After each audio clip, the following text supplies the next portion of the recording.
Brian Levy, the general manager of the Fort Wayne Mad Ants. It's an exciting time. Your team is now 19-10. You had a big win last night as well. How is this season going for you, the second season as a partner with the Pacers? Second season's gone great. We had a full off-season prepare this year. Last year, we got into this in September, and then as things bled over, we didn't feel as ready to go. This year, full off season, the scouts have helped us identify talent. The Pacers are helping us every step of the way, and we feel good about what we're doing. We see some video here from your win last night against the Raptors D-League affiliate. George Niang was down to help you for that game as well. But shape where things are. You have the third best record in the Eastern Conference right now? We do. We actually have the second best record in the Eastern Conference, but we're third in the standings due to divisional. But the Raptors 905 were in front of us in the standings. So this is a big win for us. Kept us 2 games back in the hunt for the division and the hunt for the conference. So it was a big win. Everybody contributed across the board. Good deal. Brian, I'm curious, so with Niang and Christmas and recently Joe Young being down, how is that to manage? I'd imagine it's a little bit difficult with some of the guys who've been there throughout the entire season. How are you and the coaching staff managing that whole process? It's always a process to integrate personalities, but the best part is that we're owned by the Pacers. We employ the same offense, same defense, same terminology, same play calls. Everything is similar on the court. So it's a little bit easier of a transition, but the coaches do a great job of making sure everybody feels comfortable, knowing their roles, knowing what to expect out of each other.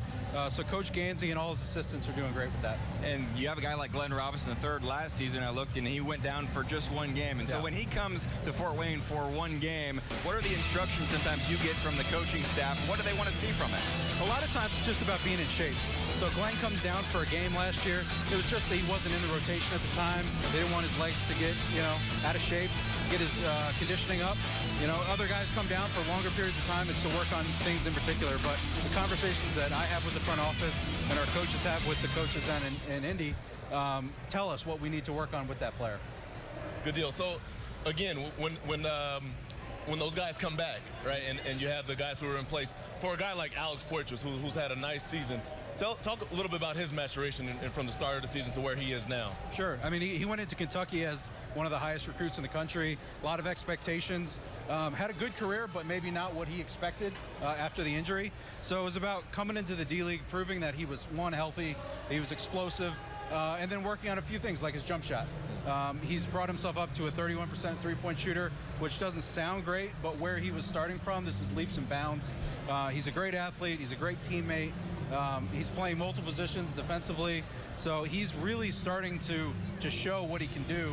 And the All-Star, D-League All-Star nomination he just got proves that. Yeah, Alex Poitras will represent the Mad Ants and the Pacers All-Star Weekend in New Orleans. I'm curious, as you were at the showcase a couple weeks ago, Eddie was there calling some of the games, but as you're looking around, how much are you constantly, maybe in the middle of the season, looking at other guys and evaluating? Because part of the roster maybe is your job to fill, and the other part is maybe the Pacers' job to fill. Constantly looking at trade opportunities.